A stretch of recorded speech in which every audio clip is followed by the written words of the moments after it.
Hello बच्चों, स्वागत है आप सभी का मेरे YouTube चैनल में। आज हम क्लास 12 फिजिक्स का यूनिट 1 और चैप्टर नंबर 1 करने जा रहे हैं। यूनिट का नाम है स्थिर विद्युत इलेक्ट्रोस्टैटिक्स एंड चैप्टर का नाम है स्थिर आवेश और क्षेत्र, स्टैटिक चार्ज एंड फील्ड। तो आइए स्टार्ट करते हैं। सबसे पहले हम समझने का कोशिश करते हैं स्थिर विद्युत को। क्या होता है इलेक्ट्रोस्टैटिक, ठीक है, स्थिर विद्युत, ठीक है। तो आप इतना जानिए कि स्थिर विद्युत में हम क्या करते हैं। स्थिर विद्युत यानी इलेक्ट्रोस्टैटिक्स जो है फिजिक्स का वो ब्रांच है जिसके अंतर्गत हम रुके हुए आवेश का यानी स्टैटिक चार्ज का जो है डिस्कशन करते हैं, उनके बारे में स्टडी करते हैं, उसका अध्ययन करते हैं। दैट मीन्स स्थिर विद्युत फिजिक्स का वो ब्रांच है जिसके अंतर्गत हम स्टैटिक चार्ज के बारे में पढ़ते हैं, यानी कि स्थिर आवेशों के बारे में पढ़ते हैं। तो यूनिट है ही स्थिर आवेश, स्थिर विद्युत, ठीक है। कैसे आवेशों के बारे में पढ़ते हैं, स्थिर आवेशों के बारे में पढ़ेंगे। अब सवाल ये है कि आवेश क्या होता है, जिसके बारे में हमको पढ़ना है।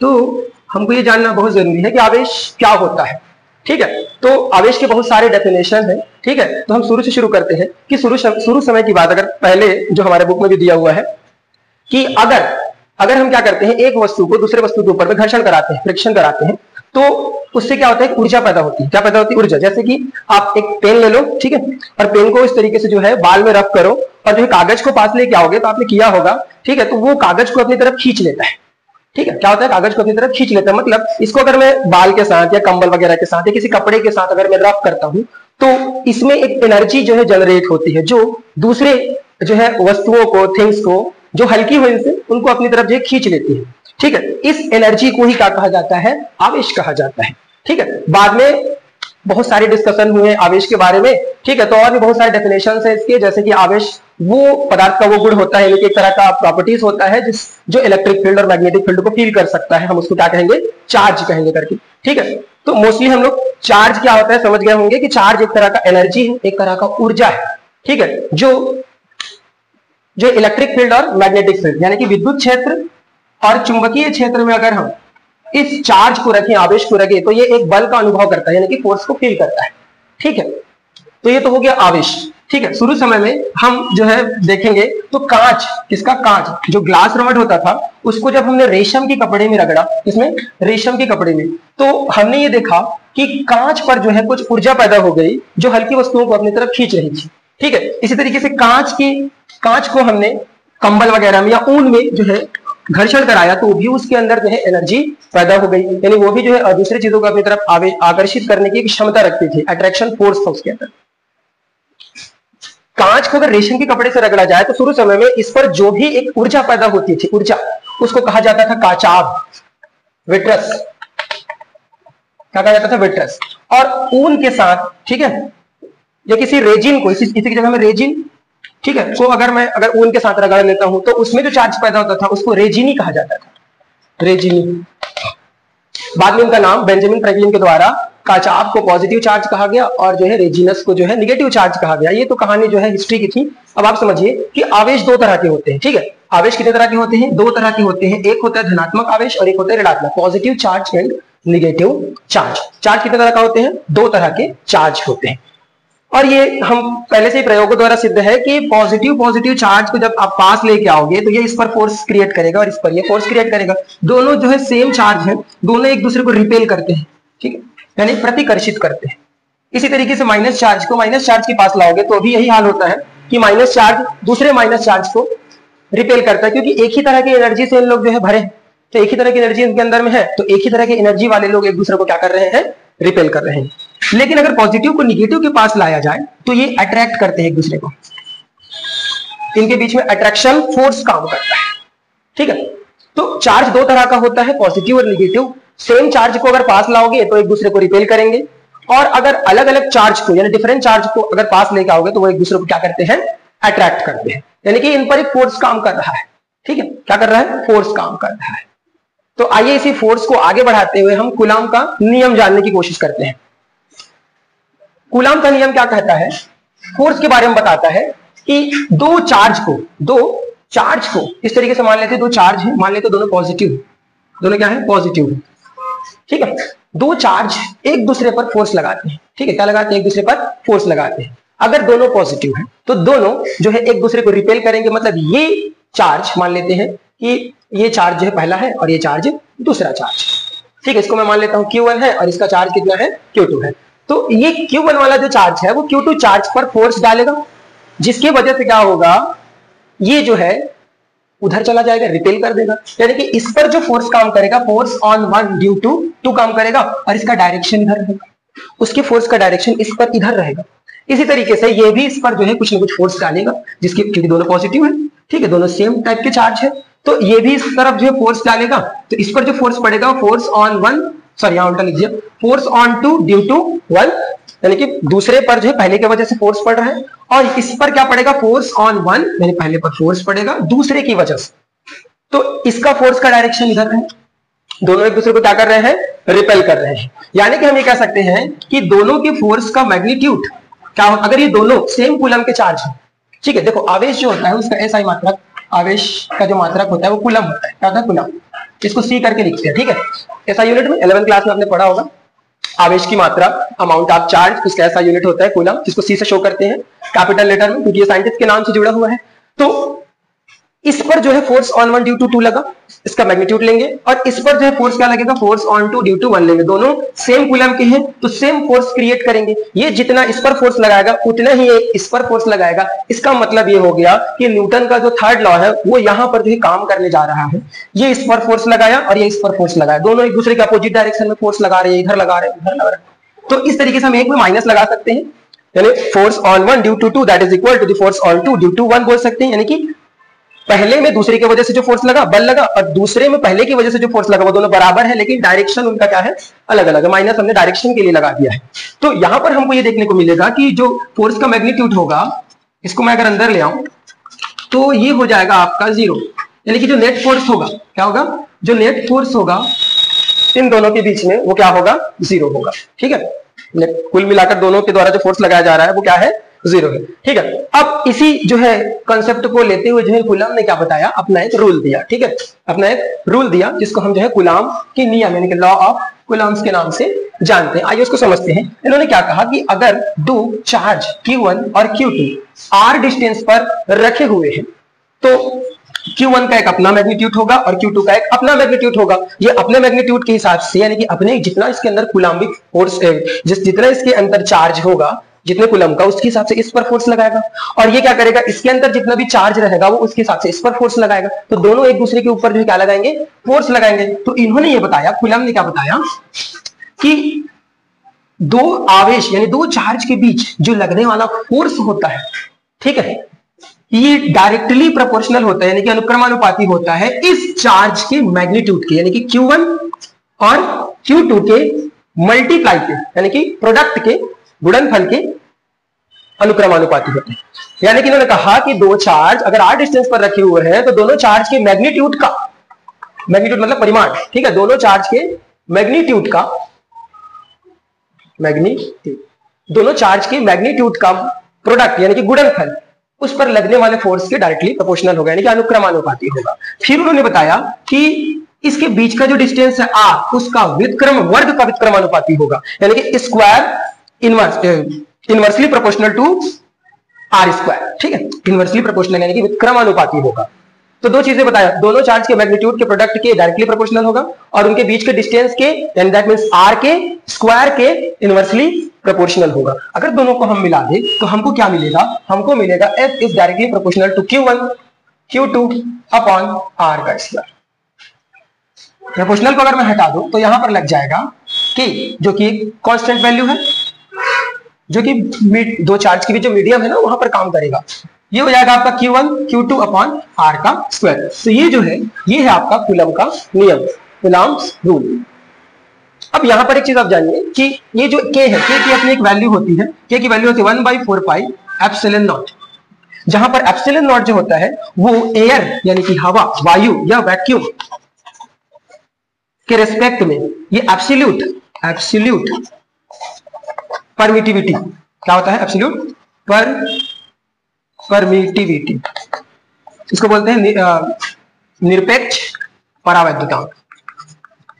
निरपेक्ष परावैद्युता एप्सिलॉन नॉट क्या होता है, यदि दो चार्ज रखे हुए हैं एयर में, एयर या वैक्यूम में रखे हुए हैं तो उनका कुछ ना कुछ एक इफेक्ट यहां पर देखने को मिलेगा, उसको हमने एप्सिलॉन नॉट कह दिया है, ठीक है। अच्छा, इनकी एक वैल्यूज होती है, इनको आपको समझना है। अगर इसको यहां पर मैं इंक्लूड कर दूं तो ये आपका क्या बन जाएगा, जगह है तो यहां पर मैं लिख देता हूं कि ये एफ जो है वो प्रॉपर हो जाएगा F equal to 1/4 pi epsilon naught Q1 Q2 upon R का स्क्वायर। ये जो बना ये K की वैल्यू के साथ है। K की वैल्यू जो होती है, निर्वात की बात करें यानी वैक्यूम की बात करें या एयर की बात करें, तो K की वैल्यू जो होती है वैक्यूम में 9 × 10⁹ होता है। ये मीडियम के ऊपर पूरा का पूरा डिपेंड है। एप्सिलॉन नॉट K की वैल्यू मीडियम के ऊपर डिपेंड है, ठीक है। ये अगर मैं देखो इसको तो ये ना गुरुत्वाकर्षण बल जो ग्रेविटेशनल फोर्स है उससे पूरा का पूरा मिलता जुलता है, लेकिन इसका जो कांस्टेंट है वो बिल्कुल भी उससे नहीं मिलता, इसलिए क्योंकि उसका कोई कांस्टेंट है वो यूनिवर्सल कांस्टेंट है और इसका जो कांस्टेंट है वो मीडियम के ऊपर डिपेंड है। अब जैसा मीडियम लोगी उसके हिसाब से ये क्या होगा, परिवर्तित हो जाएगा। K की वैल्यू 9 × 10⁹। अच्छा, एप्सिलॉन नॉट की भी वैल्यू होती है, यानी कि एयर और वैक्यूम में एप्सिलॉन नॉट की जो वैल्यू होती है वो लगभग जो होता है आपका 8.85 × 10⁻⁻12 के आसपास होता है, ठीक है। तो ये हो गया, ठीक है। इसके बाद हम जानेंगे कि जो कांस्टेंट वैल्यू है K, इसका ऐसा यूनिट देख लो तो फोर्स का ऐसा यूनिट तो न्यूटन ही होता है। फोर्स का ऐसा यूनिट क्या होता है, न्यूटन होता है। यहां पर हम K का यूनिट देखेंगे, ठीक है। K का ऐसा यूनिट देखते हैं क्या निकलता है, ठीक है। K का ऐसा यूनिट देखेंगे कि क्या होगा। अरे ये प्लस चार्ज कहां से, हाँ चलिए। तो देखिए हम जानते हैं कि F जो है, देखो ये F है ना, इसको मैं ऐसे लिखूंगा, याद रखना इसको थोड़ा सा, मैं E करके लिख सकते हैं। क्या लिख सकते हैं बोलो, E करके, है ना। E मतलब होता है इलेक्ट्रोस्टैटिक्स। क्या होता है, इलेक्ट्रोस्टैटिक। ये जो फोर्स है वो इलेक्ट्रोस्टैटिक्स। नहीं लिखोगे तो भी चलेगा, बस आपको बताना पड़ेगा अगर लिखोगे तो, ठीक है। So Fe that is equal to 1/4 pi epsilon naught Q1 Q2 upon R का स्क्वायर। ये है, और हमको क्या चाहिए, K की वैल्यू। तो इसको मैं क्या बना देता हूँ, K का ऐसा यूनिट चाहिए तो इसको K बना देता हूँ मैं पूरा। K को रहने दो और सारे के सारे दूसरे टर्म्स को उधर साइड चेंज कर दो, तो ये F × R का स्क्वायर अपॉन Q1 Q2 हो जाएगा। अब यहां से तुम K की वैल्यू निकाल सकते हो, K का वैल्यू यूनिट निकाल सकते हो। इसका होता है न्यूटन, इसका देखो रेडियस, डिस्टेंस, रेडियस बोल दिया, डिस्टेंस R, डिस्टेंस को हम मीटर में ले लेते हैं, ऐसा ही मीटर के स्क्वायर। चार्ज का ऐसा यूनिट मैंने बताया कूलम होता है, इसलिए कूलम का स्क्वायर हो जाएगा। तो ओवरऑल इसको अगर लोगे तो K की वैल्यू हो जाएगी न्यूटन मीटर स्क्वायर, और ये -2 चार्ज लग जाएगा कूलम पर। तो ये तो हो गया K का यूनिट, इसका यूनिट हो गया K का यूनिट। हम एप्सिलॉन नॉट की यूनिट भी निकाल सकते हैं। क्या निकाल सकते हैं, एप्सिलॉन नॉट की यूनिट भी निकाल सकते हैं। यहाँ लिख देता हूँ, ये तो आप लोगों ने लिख लिया होगा। चलिए इसको मिटा देते हैं, और यहां से हम क्या करेंगे, एप्सिलॉन नॉट की यूनिट निकालेंगे। एप्सिलॉन नॉट का यूनिट निकालते हैं। देखो K की वैल्यू ही होती है 1/4 पाई एप्सिलॉन, है ना।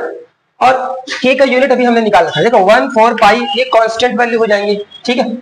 4 पाई और 1 तो ऑलरेडी कांस्टेंट ही है। अब K का जो यूनिट निकला है, क्योंकि K मीडियम डिपेंडेंट है, तो K जो है उसको अगर हम देखेंगे तो K इज 1/ε0 होगा, मतलब K एप्सिलॉन नॉट का उल्टा है।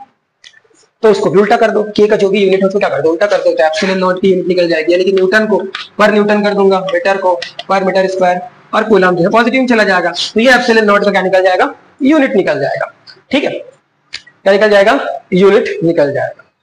चलिए अगर मैं ये बोलूं, ठीक है, अगर मैं ये बोलूं कि अगर एयर या वैक्यूम के अलावा, एयर या वैक्यूम के अलावा कोई और भी मीडियम बीच में है, सपोज दैट कि एक मीडियम आ गया, एप्सिलॉन R मीडियम है। अब ये अगर एक्स्ट्रा मीडियम आ गया तब कैसा कहानी रहेगा इसका, ये समझते हैं। Fe that is equal to 1/4 pi epsilon naught Q1 Q2 upon R का स्क्वायर। तो पहले था, लेकिन जैसे ही कोई नया मीडियम आएगा तो मीडियम के साथ मल्टीप्लाई होगा, यानी कि यहां पर मीडियम आ जाएगा। तो ओवरऑल ये लिखा जाएगा Fe that is equal to 1/4 pi epsilon naught into epsilon R Q1 Q2 upon R का स्क्वायर। ये लिख सकते हैं। ये कोई मीडियम, देखो ये वैक्यूम मीडियम है या एयर मीडियम है, उसके अलावा उस पर अगर कोई मीडियम क्रिएट हो जाता है तब वो ये, तो दोनों का एक ओवरऑल मीडियम निकाल सकते हैं हम, epsilon naught into epsilon R को मैं मान लेता हूं एक कोई भी मीडियम, जैसे मीडियम R के रिस्पेक्ट में ओवरऑल जो मीडियम निकलेगा वो निकलेगा, मान लेते हैं, ये सॉरी एप्सिलॉन निकलेगा, तो इसकी जगह हम उसको ले सकते हैं। ये मीडियम के रिस्पेक्ट में क्या है, निरपेक्ष परावर्तनांक है, मतलब एब्सोल्यूट परमिटिविटी। ये वाला क्या था, एयर या फिर वैक्यूम के रिस्पेक्ट में क्या था, निरपेक्ष परावर्तनांक यानी एब्सोल्यूट परमिटिविटी। और एप्सिलॉन क्या हो जाएगा, जो माध्यम आ चुका है उसके रिस्पेक्ट में, ठीक है। तो मैं ये बोल सकता हूं आखिरी कि यहां पर लिख देते हैं, इसी के नीचे आ जाएगा जगह यहां लिख देते हैं, देखो यहां ये हो जाएगा आपका Fe that is equal to 1/4 pi epsilon into Q1 Q2 upon R का स्क्वायर, जहां पर जो एप्सिलॉन है वो है absolute permittivity of medium, given medium, यानी कि दिए गए माध्यम में निरपेक्ष परावैद्युतांक है। ठीक है, तो ये हो गया आपका कूलम्ब्स का रूल। अब इसमें हम आगे जानेंगे कि कूलम्ब्स का जो रूल है, अच्छा इसमें को मेरे को पहले ही बता देना था आपको कि ये जो दो चार्ज है ना, ये पॉइंट चार्ज होते हैं। क्या होते हैं?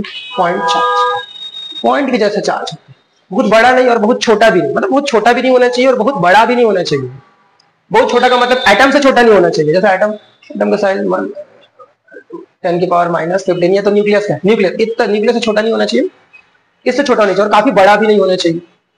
ठीक है, मीडियम रेंज। ठीक है, तो ज्यादा छोटे चार्ज पर या छोटे पॉइंट चार्ज पर जो है ये काम नहीं करेगा। ठीक है, थोड़ा बड़ा होना चाहिए। ठीक है, तब ये काम, मतलब ये जो कूलम्बिक फोर्स है, कूलम्ब का जो फोर्स है वो पॉइंट चार्ज पर काम करेगा।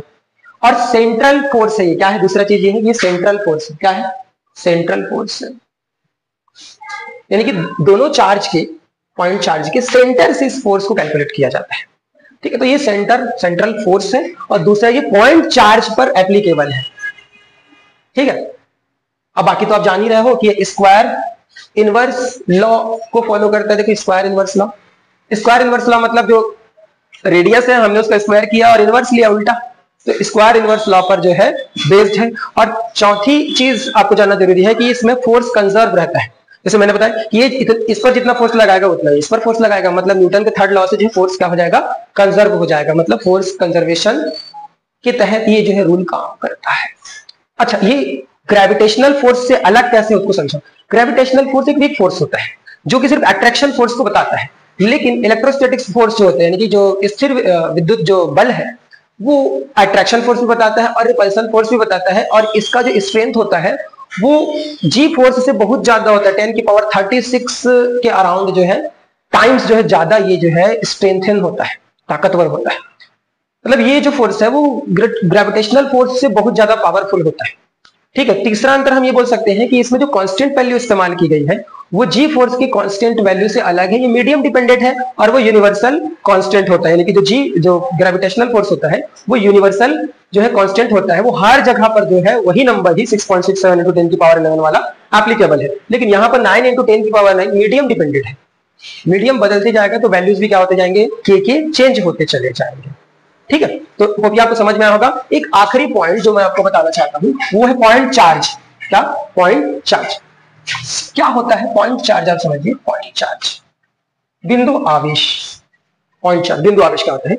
अगर मैं बोलूं कि मेरे पास एक चार्ज है जो कि 1 कूलम्ब का है और एक और चार्ज है Q2 वो भी 1 कूलम्ब का है और ये दोनों 1 मीटर के डिस्टेंस पर है, तो यहां पर जो भी फोर्स क्रिएट होगा वो होगा 1/4 पाई एप्सिलॉन नॉट, इसको हटाओ, के लिख दो, Q1 Q2 अपॉन R का स्क्वायर होगा। तो ओवरऑल जो फोर्स होगा वो ये 1 हो जाएगा, K × 1 अपॉन 1।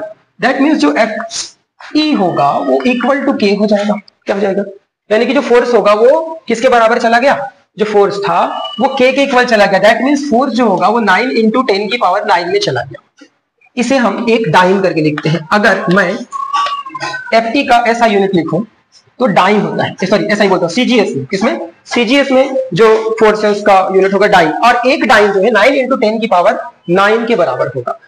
अब पॉइंट चार्ज क्या है इसमें? अगर मैं दो चार्ज इक्वल मैग्नीट्यूड वाले, एक कूलम्ब वाले दो चार्ज लिया और उनको 1 मीटर के डिस्टेंस पे रखा, तो 1 मीटर के डिस्टेंस पर दो सेम चार्ज सेम मैग्नीट्यूड के अगर रखे गए हैं, ये सेम और अपोजिट भी हो सकता है लेकिन मैग्नीट्यूड सेम होना चाहिए 1 तो इसे हम पॉइंट चार्ज कहते हैं। क्या कहते हैं? पॉइंट चार्ज कहते हैं। ठीक है, तो पॉइंट चार्ज किसे कहेंगे? दो चार्ज जिनका मैग्नीट्यूड इक्वल हो और एक हो इक्वल नहीं, एक हो और 1 मीटर के डिस्टेंस पर हो, तो इस तरीके के चार्ज को हम पॉइंट चार्ज यानी कि बिंदु आवेश कहेंगे, जहां पर फोर्स की वैल्यू 9 × 10 की पावर 9 के इक्वल चली जाती है। ठीक है, तो ये हो गया आपका न्यूटन का कंप्लीट रूल।